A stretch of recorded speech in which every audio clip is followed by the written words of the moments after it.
Hello, friends. Welcome back to another wonderful episode of the Fake Nerd Book Club. I'm Ryan Leopolis, as always. I'm joined by my best comic bros in the world. I got Sparks Woody right here. Hey, hey. I got Ben Magnan up there. I have the urge to sing a Doom song right now. Doom, doom, doom. And I also got Brandon T. McClure. How's it going, everyone? Hello. Much like Jonathan Hickman's Avengers, all roads lead to Doom, because I just can't stop picking Dr. Doom books for this book club. He's one of my favorite characters in fiction in general. He's endlessly fascinating. Villain turned hero turned villain turned savior of the multiverse. He's just a really cool character. So I wanted to pick Christopher Cantwell's and Salvador Larroca's 12-issue miniseries. 12 issues? I don't know. 12 issues. 10. Thank you. 10. I was like, did I miss 2 issues? 10-issue series just simply called Doom. This came out a couple years ago. This was Christopher Cantwell's first big comic. He wrote some smaller stuff, like he wrote a Mask comic, like the Jim Carrey Mask, because that was originally a comic. But this is his first like really big 2 work. And I picked it up because Dr. Doom is obviously is important to me. So I was like, hey, I'll check this out. And he's a new writer, and I always like to give people chances. And I love this book a lot. Salvador Larroca is a guy I have real mixed feelings on, because he has drawn some of my favorite books, but it's not because of his art. No offense, Mr. Larroca. We'll get to that, though. I want to hear initially what you guys think about this book. Ben, I want to start with you, because you're a recent Dr. Doom fanboy because of me, as you said in the text. I'm not just saying that for you.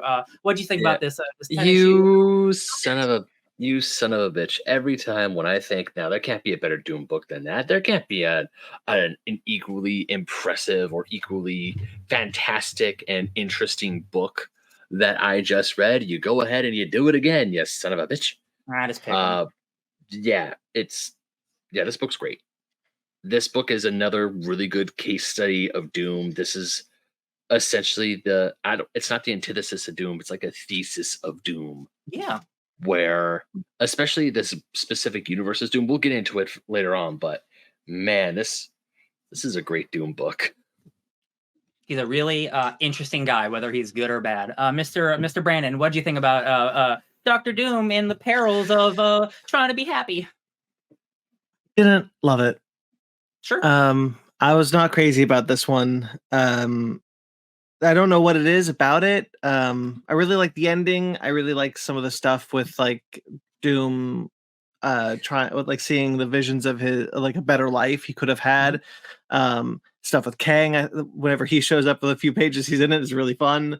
But ultimately I don't know, I felt like a lot of the middle stuff was just kind of spinning its wheels. Sure. What do you think, Sparks? I enjoyed this a lot when it was coming out, which is one I kept up with, and I don't feel quite the same as Brandon about like spinning its wheels in the middle, but I do feel like it's doing things, and then issue 7 is like, we gotta like wrap some of this shit up. Yeah. Like we don't have time to get in depth about this anymore, Sure. so let's just move it along, and like it's there's a whiplash feeling to it. Like, and this is not a blaming Cantwell for that necessarily, because I know that this book got canceled. Yeah. So it just sucks, because I feel like I like the pace. I like how we're getting the information we're getting and spending time with the characters, and then it feels like we hit fast forward all of a sudden. Absolutely. And that's tough. Yeah. And I won't disagree with you. Like, I don't think this isn't Cantwell's best work. One, because again, it did get canceled, but 2, this is his first like big foray into writing an ongoing book. And there are some trepidations. I like this book a lot because I think he gets the character of Doom perfectly. And what I love about this book is he's able to encapsulate all of the history and all the characters that Dr. Doom has history with, which you guys are just not familiar with. So like, it's easier for me to jump into this book knowing who all these characters are, and it's the first time you guys are meeting some of them. So I won't disagree that like it might spin its wheels in some places, or it kind of like jumps really quickly. But I think what is really great about this book is the voice of Doom and the way he relates to everyone who loves and worships him. Because again, he's not a good guy. Like technically, like he has become the hero of the universe multiple times, but this dude started as a villain, also sending the Fantastic Four back in time to hang out with Blackbeard on a pirate ship. Like, he's a really silly character at times. But I think Cantwell does something really well with like egotistical characters. Like him and Iron Man and Reed Richards are 3 characters that he's written perfectly. And he just gets it. He gets those type of characters. So I can totally agree. This isn't, maybe the greatest book of all time, but I think if you want a good encapsulation of who Dr. Doom is and the journey this man is trying to have of, do I deserve happiness? Am I able to get over the monster that I am? And in the end, the answer is no. And like, that's the character that he is. Like, he won't, like, not completely separate than the Godzilla -1 review that we just did, but like, sometimes people won't allow themselves to be happy or allow themselves to have a victory. And even what I love about fiction is that, like, if this guy were in the real world, this is like a Hitler-esque character. He's awful, right? But in a comic book, like, characters can become good. There are arcs, and Dr. Doom has had a lot of great arcs. And this is one where I'm like, you were this close, Victor. You literally saw perfection. You literally saw perfection right in front of you, and you wouldn't allow yourself to have it. And I think that's really, really fascinating. And I think the journey to get there is a little wonky at times, but I think the finale, which I do agree with you, Brandon, is really great. And it is like an encapsulation of like, this is a period in life where like he won't allow himself to be happy. And it bums me out because I think it's really, really captivating. Yeah, I think the ending is really good. I'm really happy with the ending. It's just kind of the journey to get there, especially in volume 2. Volume 1. So we read these as 2 volumes, which are Doctor Doom Volume 1, Pottersville, and Doctor Doom Volume 2, Bedford Falls. And I felt the end of Volume 2, the last 2 issues were paced very slowly, and which is why it kind of gave me whiplash when I get to Volume 2 and we're racing to the end. And I was kind of really surprised by that. But the ending is worth it. Like, it's a really good ending that I really liked. Mm-hmm. You said the last 2 issues of Volume 2. You meant the last 2 issues of Volume 1 were slow? Yes. Gotcha. Yeah. I don't totally disagree. I think there is kind of I think I was just down with the slowness. Yeah. But I do think in a relative sense, like, it is slow. It's slower than, like, it's not an action book. It feels, I think it feels slow for something is 10 issues. Mm-hmm. And like, if this were a much longer book, I would think it's okay that we're taking this like, we got a long stretch to go. Sure. And I think, like, knowing it's 10 issues in hindsight, because I remember when I was reading it week to week, or not week to week, but like issue to issue as it was coming out, it didn't feel as slow to me. Mm-hmm. But I agree that I think that is there. I just think I'm more into it. I like this as an introduction, as you were saying, like, us being less familiar with some of the Doom characters. I like this personally as an introduction to a lot of them. For Victorious and so lot of the others. I frankly think it works. Like, I get on board. I get the idea of them very quickly. I've never felt lost with the relationships of things. Okay. There is something that I have to point out because of our current climate where, like, I don't know, and maybe you know the answer, Ryan. Yeah. When they're doing, like, the army of Sincaria coming into Latveria. Yeah. Those flags. Yeah.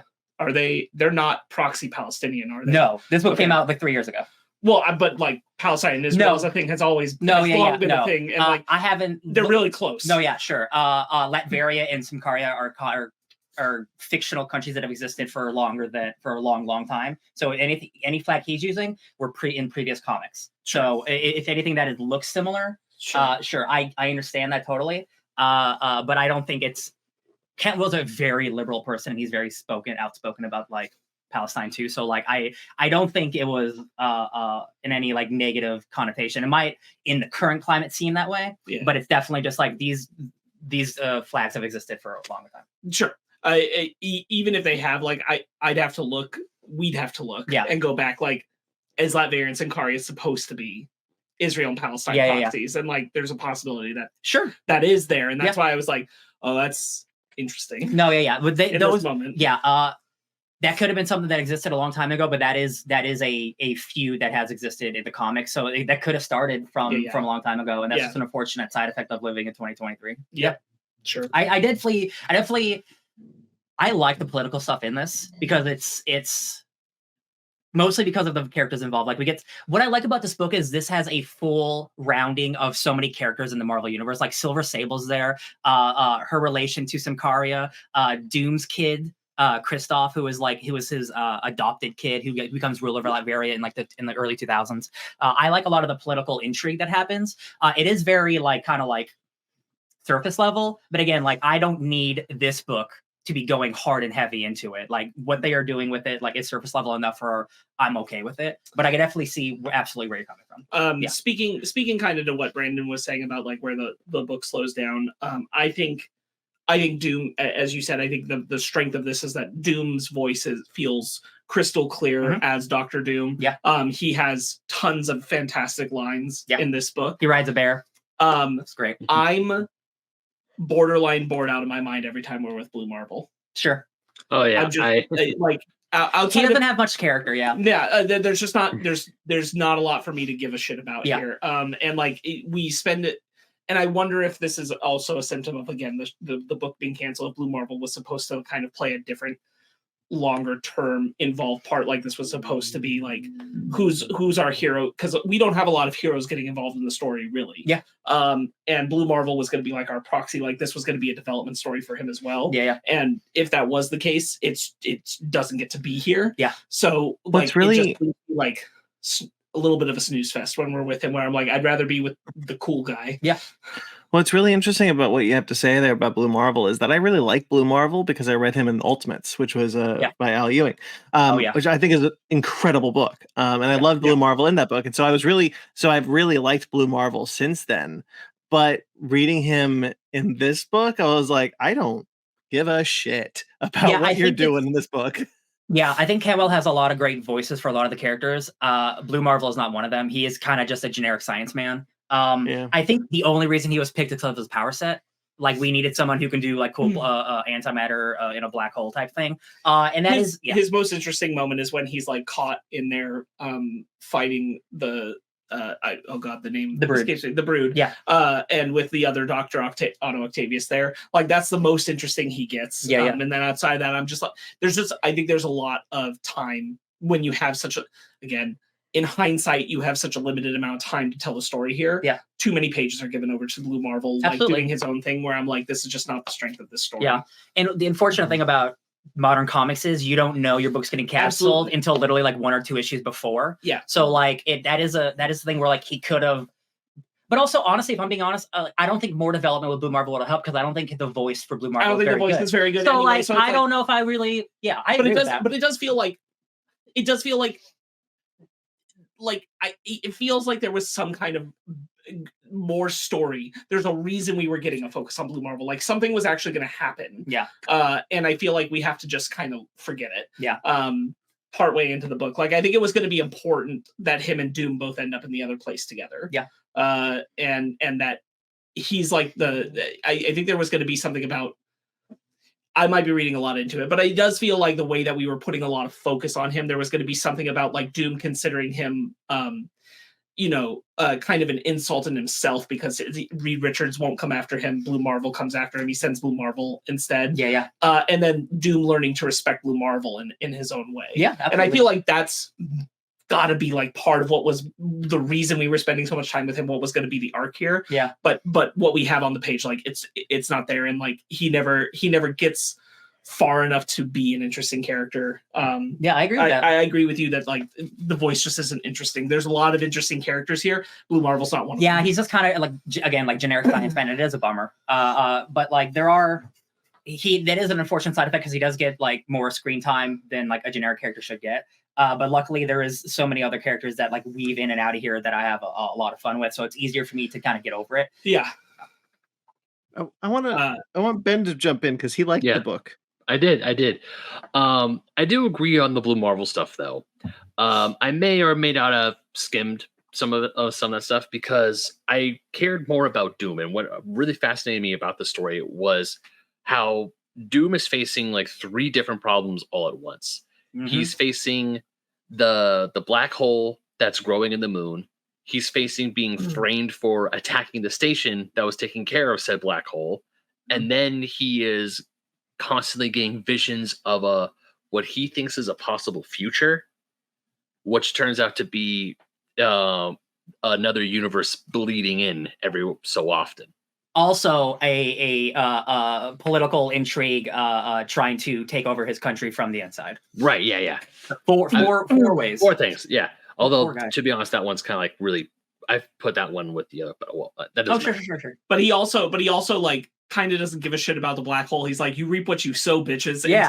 Until he decides solving the problem will be his salvation. his first heroic act in the bridge to his salvation. But before that, he's just like, I don't know, guys, like y'all deserve whatever. The first page of this comic is him on TV being asked, like, so what do you think about this thing that's going to save the world? Like, y'all guys suck and it's not going to work. Bye. Also, can you kidnap Steve? I need to torture that guy because he made fun of me. He won't let him speak. which I really liked. I really liked that scene when he's like, "Can you please kidnap that news anchor? I want to torture him." Yes. Get the man named Steve. Just real quick in that news interview at the very beginning. Again, Doom just has. I'm not going to say every good line Doom has in this book. I took too many pictures, but Richards is as sloppy as Stark is reckless. As they talk about both of them being involved, and like Doom's just excellent. Yeah. He's really, really so sassy. Honestly, I'm going to be honest. One of the main reasons I wanted to read this book is because of the dialogue exchange between Reed Richards and Doom in like issue 9. Oh my god! It is one of my favorite things that's ever been written about these two characters. It is Doom is going to save the world. Like, and Reed Richards is sure of it. So he calls Doom to congratulate him. Yeah. He's like, Doom, I just want to say good luck. He's like, what do you mean? Yeah. Good luck. I want to wish you the best. What do you mean? Do you doubt me? I don't doubt you. Your plan's perfect. Are you sure? It's like, yes, I'm giving, like, it's gonna go well. I don't believe you. Are you saying that you're doubting me? Doom, you need to settle down. And he smashes the thing down. I'm like, Doom, dude, you gotta let go of this. Richard's just being like, why wouldn't I be? I know it's excellent work. And he's like, I know that it's a perfect solution. Yes. Yes, what? Yes, what? It's so that is like the perfect representation of these two characters who have had history for literally 60 years. And like, he would never let Reed Richards like compliment him or give him the benefit of the doubt because he is his ultimate enemy no matter what. Even when he's trying to be his friend. It's so good. That's why when you go to the alternate universe, when it's good Doom with his family, he's like, oh, Reed Richards, yeah, he's my best buddy. He's my best pal. Like, we had some rough times, but like, he's the guy who's always had my back. And that's why he gets murdered by evil Doom. Because he's like, there's no way Richards is my homie. Screw that man. No way. I love it. Cannot let his ego go. Yeah, it's great. I love it. It is so sad. Like, I love the ending of this book. To give just the tiniest bit of credit to Dan Slott. Dan Slott created the character of Victorious, who is Dr. Doom's herald. And I love that character. I think she's great. It is brutal and tragic that Doom makes her kill her mother, who she's never met, who is a spy for the other country. And that just like I don't have the page, but it's like Doom made me do this thing, and I will obey him because he's my master. But now I am hollow, and I will do everything for Latveria, even if it means stopping Dr. Doom, which could be a potential plot point in the future. She's a really, really cool character. I think she's really dope. even as Doom acknowledges that like he screwed that up, and even giving Latveria to her and trusting her like that won't be enough to fix it. Yeah, I just wish that moment was not in this. What is it? I think it's issue 8, where it's 7. Just was 7. Or no, 8. You're right. It's 8. You're right. It's 8. Where it's issue 8, where it's just monologue boxes of just people telling us what the story is right now. I wish we got more. I wish we were able to have that expanded. Like, it really does. It is the unfortunate circumstance of this book that he couldn't have as many issues as he wanted, and therefore there's just one issue that is just, hey, all this really cool shit I would have done, here's one page each of it. And it makes it, like Victorious, I feel really hollow reading that because I'm being told what these cool storylines are. And I'm like, I'm not with the characters feeling these emotions. And that's where I want to be. And that's a real shame.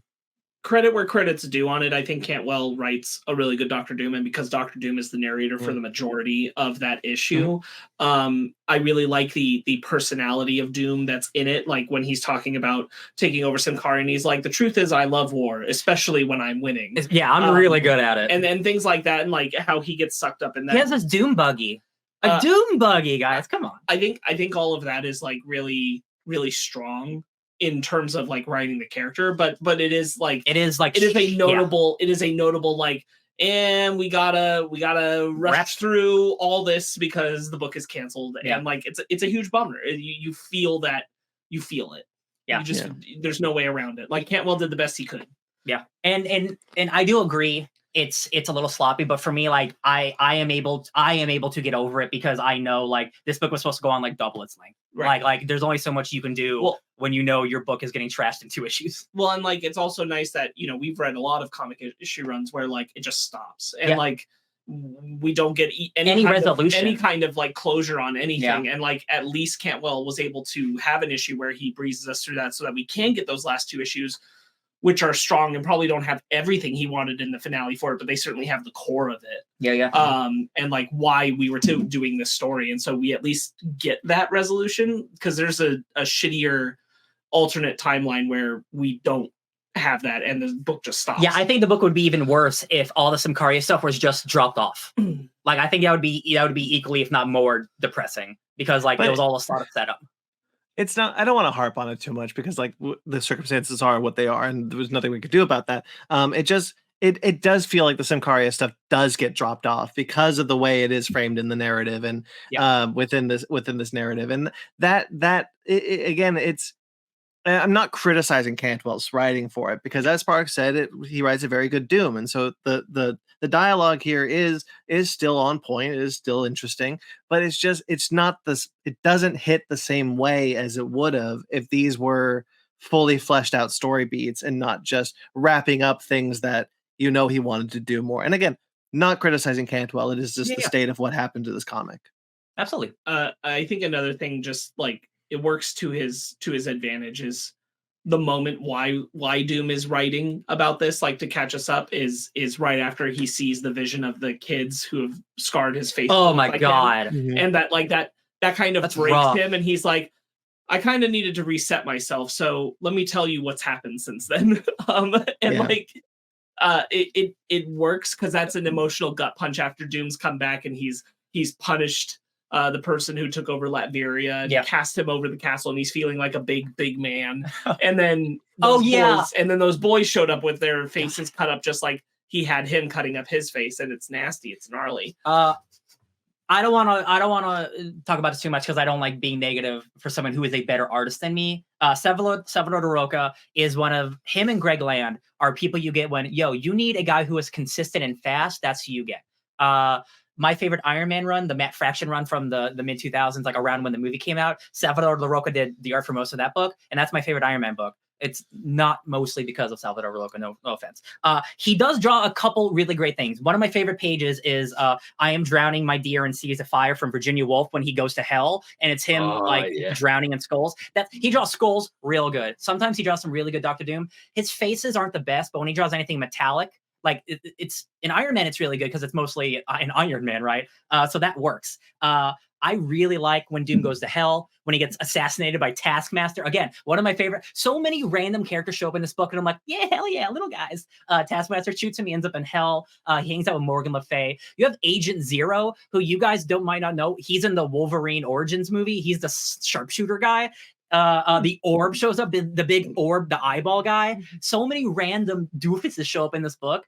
Doctor Strange is in this book. I just love it because, again, it is a full rounding of the Marvel Universe. Just little bits here and there. I think it's fun.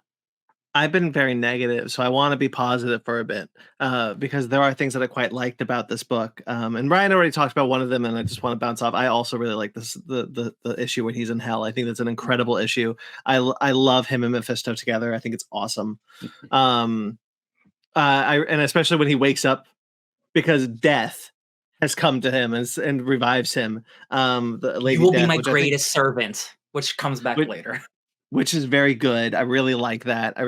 I also really like the status quo that we're hit with Doom. When they've done this terrorist attack, he's like, okay, they're gonna arrest me. You're gonna take over, and we're gonna do all this. We're gonna do this right. And then because we didn't do this, we're gonna do this right. And when he does escape, he's in like a green hoodie with his mask. And I wish we had kept that look for him for a little bit longer because I really liked that status quo when he's in New York with Morgan Le Fay. There's something really extremely fun about Dr. Doom and Kang just on a train traveling through Texas. And then there's a homeless guy like, hey, can I hang out with you guys? And they kick him into space. Really cool. Yeah, I agree, Ben. I would love to see just like Doctor Doom traveling the road just in a hoodie and his mask. I'm like, it's a look you don't often see with Doctor Doom because he's such a majestic kind of character. I love that. And again, I love every scene with Kang. I think every scene with Kang is awesome. I wish there had been more. Yeah. I definitely feel like, again, because it was cut off, like there was a whole Kang plot that was building up to like something. They talk so much about their lineage and how like they might be connected because like he's related to Nathaniel Richards, who is Reed Richards' father. So are they related? Or are they brothers? And it's just like, it's comic book nonsense. Don't think about it too hard. Real quick, I know Ben's going to jump in, but we're talking Kang and Doom, and I got to highlight one of the best parts of the whole book, which is Doom saying better than a fetid fool with no footing in time and space. And Kang says inside that armor is a toadfish romantic with a corkboard spine and a skull devoid of anything save burnt cotton candy. And then they look at each other and they both laugh. He says, I will destroy you, Kang. And he says, I will destroy you first, Victor. They're just buds. So good. They're just buds. And then Kang does end up betraying him. It's great stuff. The ultimate nullifier shows up in this book, and that is like one of Marvel's biggest like Deus Ex Machinas. It's just a gun that destroys the universe. It was first used in the 60s Fantastic Four. It's what defeats Galactus because it's the only thing Galactus is afraid of is the ultimate nullifier, which is like, again, the stupid cosmic weapon. So the fact that like that shows up because it's like, I need something that will really like put people on edge, and it is the thing that will destroy the universe. And I'm like, of course you do that, dude. You're so crazy. You petty. I love it. And then he immediately gets rid of it. Yeah. Well, he doesn't get rid of it. Galactus finds out, and he has to teleport it back to his ship because one of the heroes are like the heroes go and tattletale to. Yeah, that looks pretty good. Oh yeah. The heroes go and tattletale to make sure Galactus will hear, so that he'll automatically like pull the nullifier back. Ben, you've been wanting to jump in. Go ahead. I was going to talk about how he mentioned Doom, like the very end of the book, how Doom saw, or when Doom is in that mirror universe, like he sees like how everything got 10 times better. Yeah. I also want to talk about how one of the scenes I really liked was when he first meets the wife from the other universe over in New York. I was gonna bring that up. Yeah, absolutely. Yeah, and I just love how that scene goes from 0 to 100 real quick, but also that's when I think when I picked up on like, oh, this is an alternate universe that's bleeding into our own. Mm-hmm. Because the second he says, oh, you and I are gonna be married soon, she's like, I'm not gonna marry you, and he's like, why not? You couldn't see that in your future? Like, bro, you have my dad in jail for the last 30 years. I will never marry you. And his immediate response is, he should have been executed. I was feeling nice that day, actually. Like, dude, shut up. Oh my God. He can't help himself. Like every single time that Doom has an opportunity to like turn a new leaf or to be good, he always turns it down. And that's one of the reasons why I actually like this book, is because Doom is always Doom. Like the second he shows up in hell and he's wearing his own hell armor and he goes, great, I'm in hell. It's like, you sound like you've been through this before. And he just literally walks up to Mephisto and bitch slaps him. Hell yeah, he does. He's like the only dude who will see Mephisto and go, no, motherfucker, I got this. And just like, you do what I want, not the other way around. And Mephisto, that's actually one of the reasons why I like this, is because this book, while I do agree with Brandon at some points, and also issue 7, I was not a big fan of that one either. To be honest, I think I just like looked at a lot of I was trying to read it, and I'm like, no, because I just there were some fun splash pages. Splash pages, yes. Content wise, I want to get to the juicy bits. I want to get to the good stuff, and the good stuff is when Doom takes no shit from anyone, not even the devil himself. Mm-hmm. One of my favorite lines, again, it's from my boy Taskmaster. He's like, Doom, you didn't sign in at the front desk. Like, Jesus Christ. Even one of my he's so good. One of my favorite lines is when Kang shows up one time, and again, I really love the stuff between him and Kang, and Doom goes, where were you this time? And Kang's like, 2099, which feels weirdly retro despite it being in the future. Yeah. It's funny because that was created like 30 years ago, but now we're getting closer and closer to it. And like the world's not going to be like that. So like they're starting to do 30.99 stuff like very little briskly. Now I think they're just going to slowly transition into that because like the future is not going to be as cool as we want it to be. No. I love Doom arguing with all his Doom bots. He has 6 Doom bots who are as intelligent as he is, but when they start giving him shit, he's giving himself shit and he won't allow it, so he just destroys them. I think that's great. He's just a funny guy. The way he falls apart because he psychs himself out about Richards, and like if he just left it alone, he would have done it. That's one of my favorite scenes, actually. And then like one of the hardest pages of all time that's gonna be green screen, but like Doom returning like I've returned on his bear Noric or Doric or whatever his name is. There's a beautiful 3D printed art thing that somebody made online. I wish I should have got the artist's name, but you could buy that for like $1 zillion because you know how expensive those things are. Actually in relation to the bear, one of my favorite scenes is when he's got his like ceremonial mask on and he's making all these people like swear loyalty to him, and he goes and he finds out he finds the traitor and he shoots him and kills him and he's like, just feed him to my bear, and the next panel is the bear eating the leg. I thought that was very fun. I love a lot of, again, I love Zora Victorious in this book.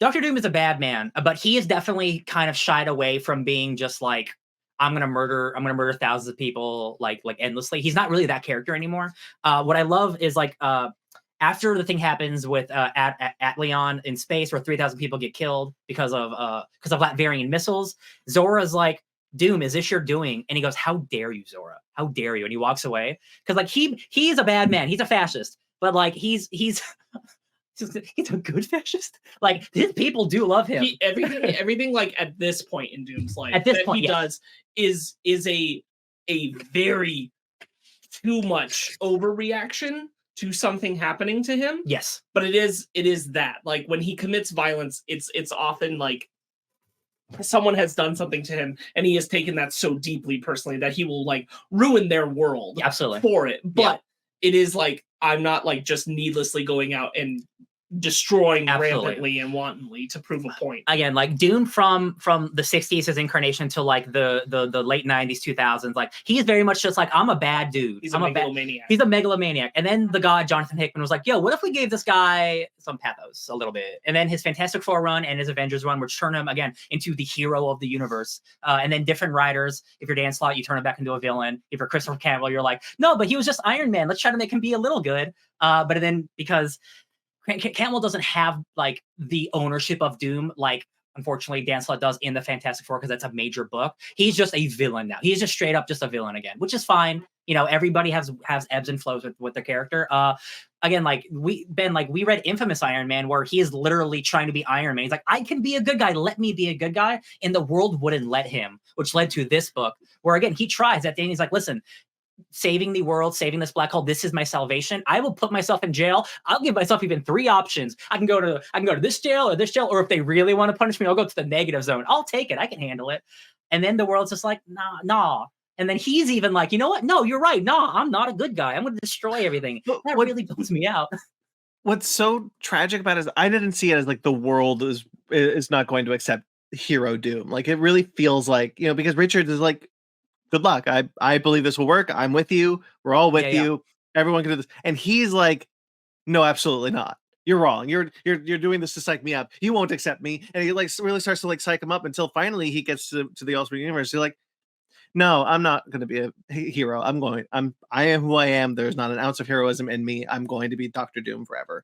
And man, that final issue where he's talking to himself. And he's just and good Doom is just laying into him like, Victor, you got to get rid of the armor, the mask. Like, you know, it's hiding everything that you are and blah, blah, blah. You could fix your face. You could have healed your face forever. You could have. Exactly. Like, you don't have to be this person. And he just cannot hear it. Like, he just will not allow himself to hear it. And it's a bummer.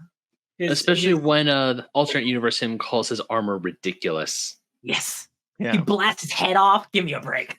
Yeah, his ego and everything that he's made himself into won't allow it. And like the thing is, like, even as he is attempting, like, I'll do this salvational act and I'll be a hero. I'll show them what being a hero is. Mm-hmm. I will atone and then I will be loved and then I will rule all of Earth with great humility, with humility the likes of which the world has never seen. That is so funny. I will do it with the most humility the world has ever known. There will be no humility greater. I am the than Dr. humblest. Doom. I am the humblest man in the world. Bow to me, please. It's so silly. It's great. Campbell has such a good voice, and again, I can only imagine what this book would have been if it got 2 or 3 more volumes. But and not every book gets to sell like like a Batman or Spider-Man. So like it's unfortunate, but I'm glad I got to have this little bit because it's sensational. The Doom stuff is sensational. The direct market, the way that Marvel and DC look at the direct market is so broken. They really need to take trade sales into account, and the fact that they don't is ridiculous. Yeah, it's.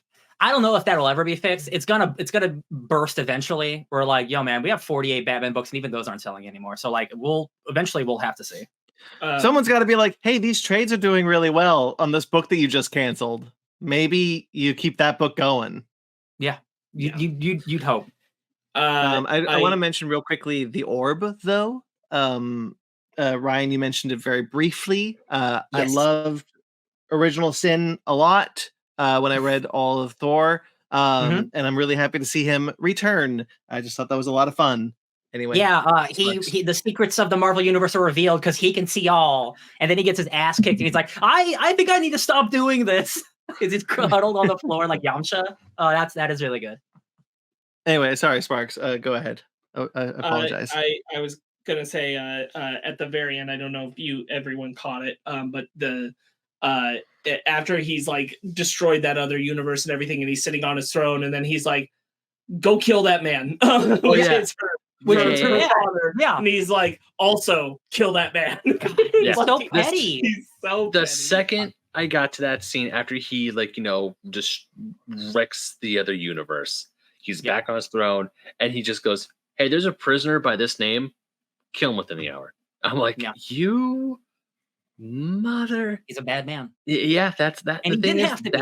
that's Doom. Everyone's given you the chance to try to be better.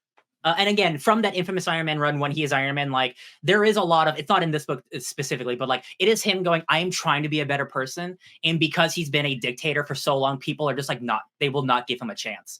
And it's not, I wish there was a little bit more in this book, but like I can't blame Cantwell for not reading. I think the worst thing about it is like, that they would. Yeah. Like all of them eventually would. If Victor would give himself the chance. That's a good Victor point. never will. Yeah, that's a good point. He never ever will. Yeah. And that's the thing is like what is reflected back at him is that if he could just actually commit to it, everyone would accept him. Have some inner like reflection. And he could fix the world. He really could. Absolutely. He's bad enough to save the universe when like that's at stake, but when it's in a different book, it's just like, oh, I'm not God anymore. I can't be a good person anymore. Well, he even says to Kang at the end. He even says to Kang at the end when Kang said, I see that you are well and seated atop your throne. I thusly assume you're in good spirits. And Doom just goes, there was no good in me, Kang. There never was, and there never shall be. Yeah, it's so sad. One of the last things I'll bring up is when he's in hell, he sees Valeria. Valeria was his childhood love as a teenager, and then they got separated for a long, long time, and then he became Dr. Doom, the villain. And in his villainous mode, to get power from Mephisto, to become the even more powerful, he sacrifices the one thing that he loves, and he sacrifices Valeria to become more powerful. And that's come up again, and that is why Valeria is Valeria Richards, because he names Sue's daughter, who he helped give birth to, Valeria, out of like respect to the woman that he sacrificed. And seeing that come up again was really, really great, because you see the pain in his eyes. He's not that same person that he used to be, just the evil man from the 60s. And he's even thinking about it like, I would love to be with you, but I can't. And then just a big demon pops up and they have to fight each other. It's cool. But like seeing that again, it's like, man, this guy's been through so much. Like he has every chance to be happy, but again, like he doesn't think he deserves it, or he doesn't think he's good, when like there's a tiny bit of him that is. It's just a tiny bit. That's all. That's the last thing I'll say, because I think we've talked about this. Yeah, I don't have anything else except that I just really enjoyed it. Like we talked about it earlier, but the second Reed shows up and says, "Hey, good job," and Doom constantly like What? What do you mean? What What do you mean? Like constantly second guessing himself. It's like you self-sabotaging jerk. Yeah. And I could only assume that Reed did it because he was genuinely like, hey, good job, you're saving the world. This is cool.